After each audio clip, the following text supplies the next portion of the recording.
Hello,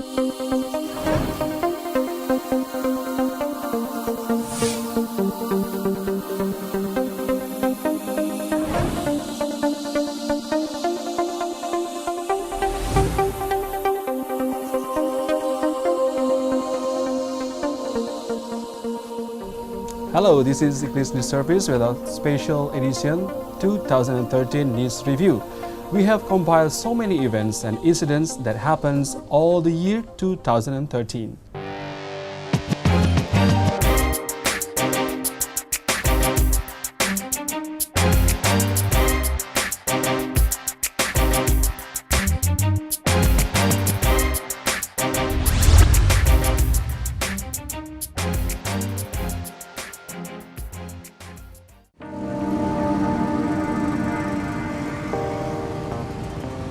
The year 2013 was also not particularly satisfying for the rupiah, as it dropped of 11,990 per $1 in December 2013.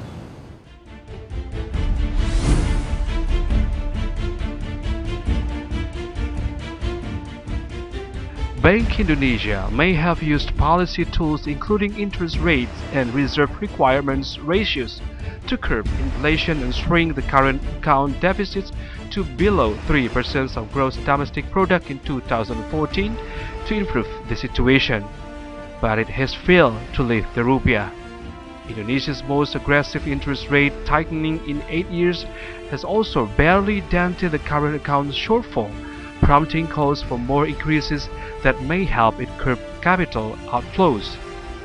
The central bank has raised its key rate by 1.75 percentage points since early June, damping growth in Southeast Asia's biggest economy. The rupiah fell 0.8% to 11,990 per dollar in early December and has lost almost 20% this year, the worst performer among 11 major currencies in Asia. Since Governor Agus Martowardoyo took the helm in May, Bank Indonesia has increased its benchmark rate 5 times to tackle the inflationary effect of increased fuel prices and support the rupiah of capital flowed out of emerging markets.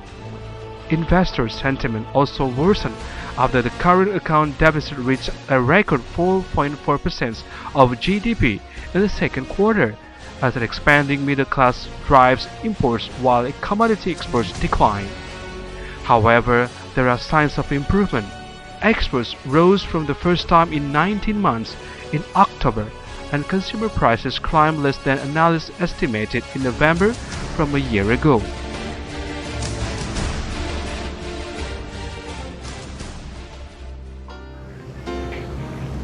Starting in January, the police detachment ATA successfully launched raids and arrested a number of suspected terrorists across the country as part of its continuous effort to fight against terrorism. Starting with the arrest of 2 suspect terrorists in Makassar, South Sulawesi. Floods inundated thousands of homes in several areas in Indonesia, including Banten, Makassar, and Mamuju. Here's a look back of what's happening in January to April in 2013. Police Special Detachment Anti-Terror 88 shot dead 2 men in Makassar, South Sulawesi, alleged to be involved with the Poso terrorist network. They are Samsudin Ali aka Abu Uswah and Ahmad Khalil aka Khalid, both carrying several hand grenades and FN-type gunfires. Just 2 days after Densus 88 shot dead 2 terrorist suspects in Makassar, police again confirmed they shot dead 5 terrorist suspects at Dompu and Bima Regency in West Nusa Tenggara. The 5 men were allegedly to be Poso terrorists escaping to Sumbawa. Police also confiscated several gunfires and self-assembled bombs. In mid-January, heavy rains poured down on most areas in Jakarta. The flood occurring in the beginning of 2013 is the biggest ever surging in the capital. Almost 100,000 residents evacuated from their homes, while business activity in the heart of the capital is forced to stop. Jakarta Governor Joko Widodo said that Jakarta is in state of emergency until the end of January. Several were trapped and drowned from flood water filling the UOB Plaza basement floor in Tamrin area of Jakarta. Exactly 2 underground stories and 25 cars broken, all caused by the building's bad disposal system. Learning from this incident, the Jakarta Administrative is immediately evaluating severages of Jakarta's skyscrapers. The overflowing water of local river due to the heavy rain flooded hundreds of houses in Cilegon and Tangerang. Flood also inundated hundreds of houses in Makassar and Mamuju in West Sulawesi. The Corruption Eradication Commission or KPK named the President of Justice and Prosperous Party, Lutfi Hasan Ishak, as a suspect in the beef import quota corruption case. Lutfi was alleged to receive bribe of 40 billion rupiah from PT Indoguna Utama. Cisarua local residents exterminated cathinon plants in the area. Cathinon is a plant commonly grown by locals in their yard to later be sold to Middle East tourists, is alleged to contain narcotics.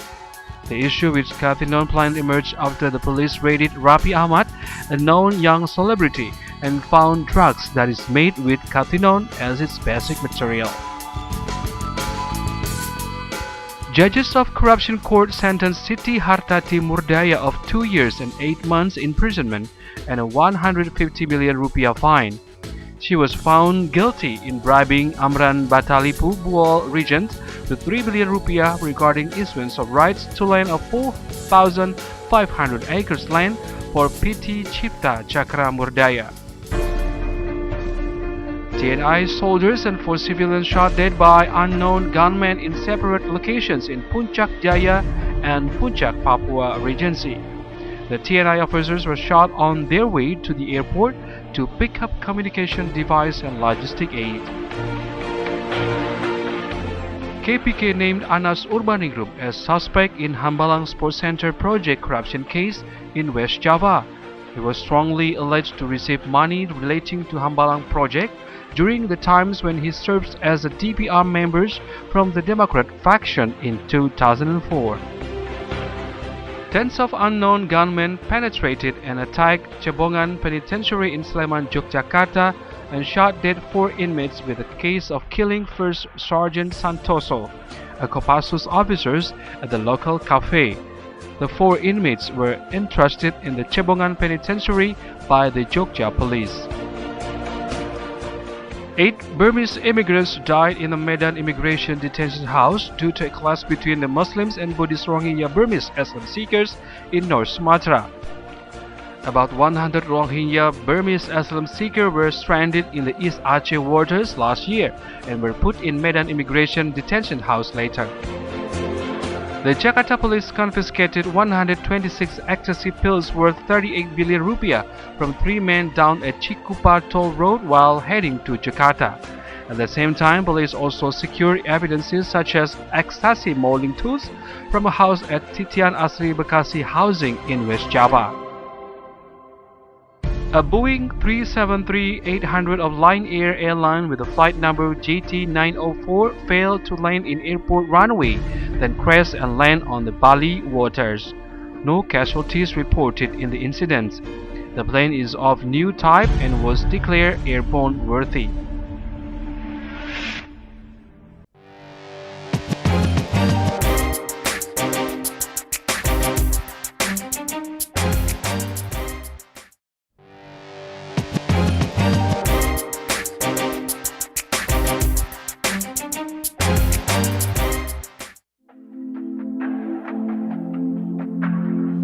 This year, selective events and incidents had made more impact on the public's life.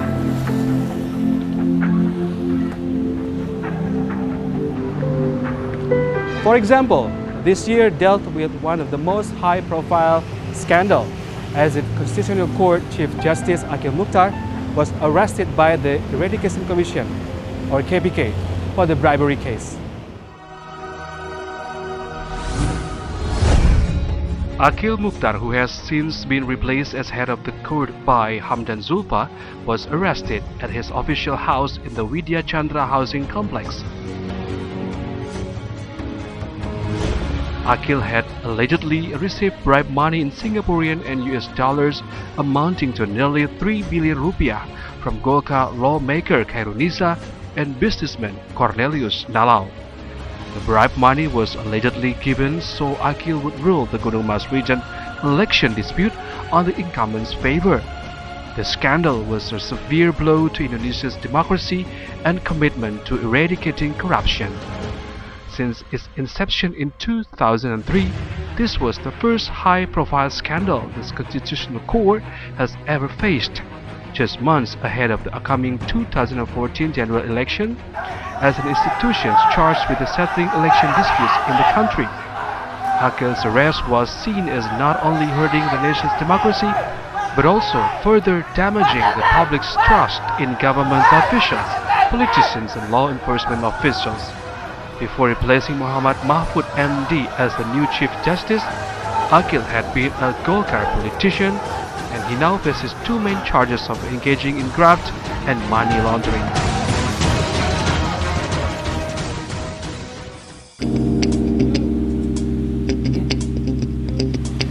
Looking back from many happenings that happened from May to August, starting from Susno Duaji, who was found guilty for a corruption case, finally surrendering himself to the Attorney General's office after going missing for a week. Let's take a recap on what happened from May to August.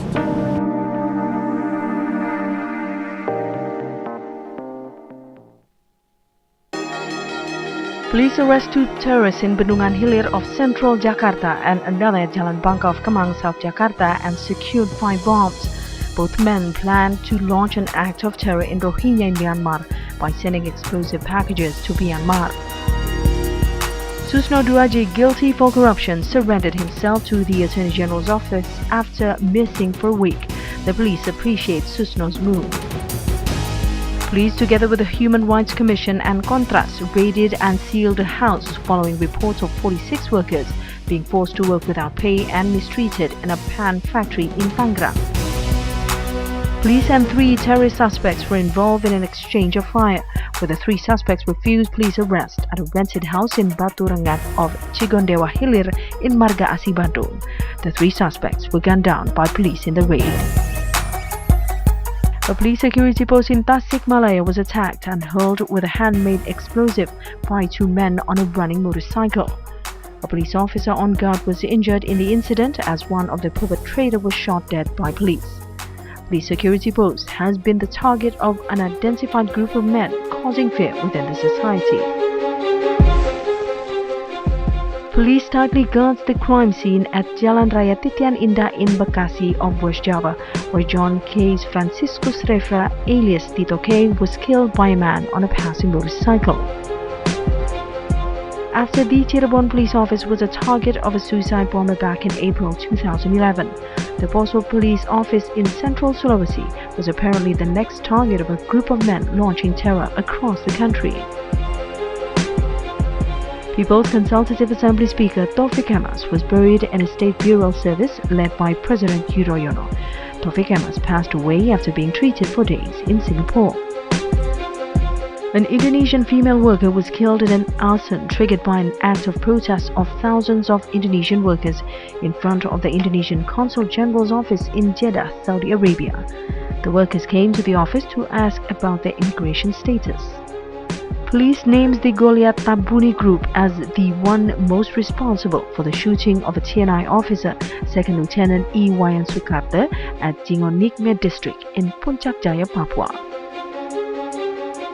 The West Jakarta State Court sentences Hercules 4 months imprisonment, or lighter than what prosecutors sentenced him, of 6 months in prison for refusing police arrest. The Tanjung Gusta Penitentiary in Medan of North Sumatra was a target of arson following a riot that broke between inmates. 2,384 out of the total 2,599 prisoners were present during the evening roll call. In total, 212 prisoners escaped following the riot. 3 inmates were killed during the riot, and by 9 p.m. local time on Friday, 81 of the escaped prisoners had been recaptured. A stampede at a boxing match in Indonesia's restive Papua province has left at least 17 dead. Police say the incident at the Kota Lama Sports Stadium in Nabire occurred after supporters of a losing boxer attacked opposing fans. Most of the victims were women trampled in the stampede. Search continues of those missing after a ship carrying 204 illegal immigrants sunk in the middle of the Indian waters of Jayanti Beach in Cianjur of West Java. The Anti-Corruption Commission arrests chief of the SKK Migas, Rudy Rubiantini, for accepting bribe money from a mine consulting company. Rudy was caught red-handedly receiving the bribe money in his Jalan Brawijaya home in Jakarta. Police officers Kus Hendratna and Ahmad Maulana were killed after being shot by unidentified men in Pondok Aren of Bintaro, South Jakarta. In August alone, the National Police recorded 3 cases of shooting targeting police officers on duty. Minister of Trade Gita Wirjawan says that the rising price of soybean in the country is due to the low production of soybean, which could not meet the huge demand of soybean in the country.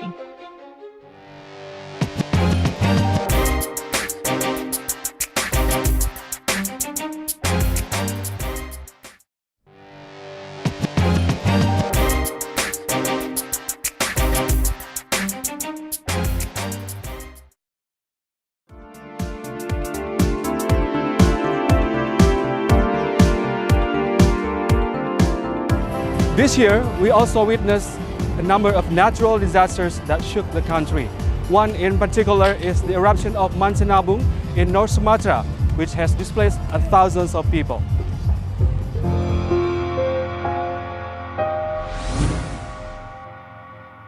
Mount Sinabung's alert status was gradually increased after officials recorded its activity, which shows an increasingly volatile state. In one day, the volcano was able to erupt 9 times, prompting officials to increase the alert status to its highest level due to the dangers posed by the eruptions. Plumes of ash rose 2 kilometers into the sky, and hard rocks plummeted to the ground, peppering holes in the roofs of local homes. The Center for Volcanology and Geological Disaster Mitigations, or PVMBG, had urged the evacuations of thousands of residents of 19 villages within a radius of 5 kilometers from the Sinabung's crater, as well as 4 other villages outside the range situated in the southeast of the crater.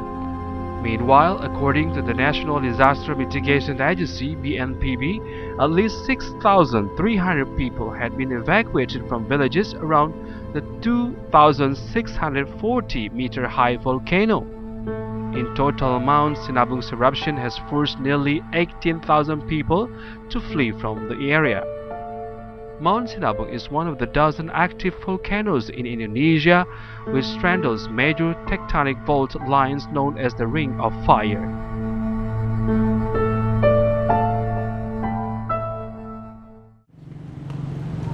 Traffic accidents highlighted September when the son of musician Ahmad Dhani was involved and deadly injured in a car accident in Jagorawi Highway that killed 6 people and wounded 10 others.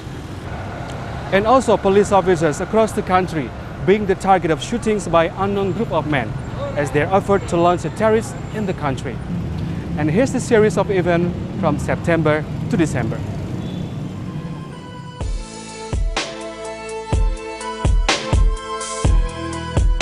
Abdul Qadir Jalani, son of Indonesia's renowned musician Ahmad Dhani, involved and wounded in a deadly car accident in Jagorawi Highway that killed 6 people and wounded 10 others.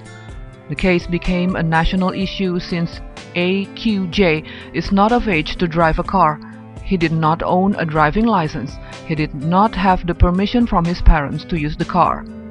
AQJ's parents in the case are also accused of being careless and uneducating their son. Joko Susilo, accused in the driving license simulator case and money laundering criminal case, are sentenced with 10 years imprisonment and 500 million rupiah fine, subsidiary of 6 months imprisonment. Unknown gunman shot at a police officer, Bribka Sukardi, who was on duty guarding a truck in front of the KPK building. To honor the police officers who died in the line of duty, the late Sukardi is granted a rank advancement from Bribka to Aibda Anumerta Sukardi. Sinabung volcano in Karo sub-district of North Sumatra erupted, hundreds evacuated from their homes.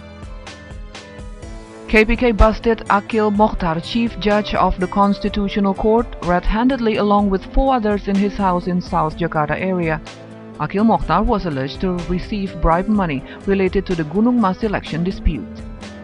Andi Malarangeng officially arrested in the KPK's penitentiary for 20 days relating to the Hambalang project development corruption case. Police Commissioner General Sutarman ratified by DPR plenary session as the new National Police Chief, replacing Police General Timur Pradopo. Sinabung volcano in Karo district of North Sumatra erupted again. Ahmad Fatona, accused in the beef import bribery case, is proven guilty of receiving 1.3 billion rupiah bribe for beef import quota case and finally sentenced with 14 years imprisonment and 1 billion rupiah fine. Mi-17 helicopter of the National Army crashed in the border of Malinau, North Kalimantan and Sarawak of Malaysia.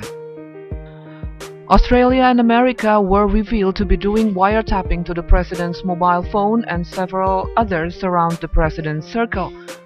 It was Edward Snowden, the most wanted former CIA officer, that revealed the situation. Snowden are taking asylum in Russia. Later on, more evidences show that Singapore and South Korea are also doing the wiretapping to Indonesia. Australia refused to send an open apologize letter to Indonesia and its president, making a high tension between the two nations. A virtual world war between Australia and Indonesian hackers arose, but for good intention and security, the president announced to keep a good relation with neighboring Australia. Chaos in the Constitutional Courtroom occurred during a court hearing of Maluku election dispute. The Constitutional Court finally sentenced Angelina Sondag with 12 years imprisonment and another addition penalty of 12.58 billion rupiah and 27.4 billion rupiah. Before the secession, Angie was sentenced of 4 years and 6 months imprisonment by judges of the Corruption Court in Jakarta. Sinabung volcano erupted numerous of times and spewing danger materials. The locals are being prepared and evacuated by government, who already set a worst-case scenario of evacuating 111,000 refugees to as far as 10 kilometers from the unstable volcano. A deadly crash happened between electric commuter line train and a truck carrying fuel. According to witnesses on the location, the crash happened because truck loaded with fuel is forcing to pass the railway track, even though the notify bell or siren has been sounded and the crossbar has been set down by the train crossing gate officer. The awful accident in the end of 2013 has cost 7 lives and left many others wounded. After the accident, the proposal to make elevated train track railway emerged in order to reduce accident in the train crossing railways in the future. This month, the rupiah currency to US dollar dropped at its lowest on 12,040 rupiah. Ratu Atut Syosia, Banten governor, is determined as suspect in the Lebak, Banten election bribery case, which involved Akil Mokhtar, former chief judge at the Constitutional Court, and her brother, Tubagus Khairi Wardana or Wawan. Before determining Atut as suspect, KPK investigator was raiding Atut's house today on early morning.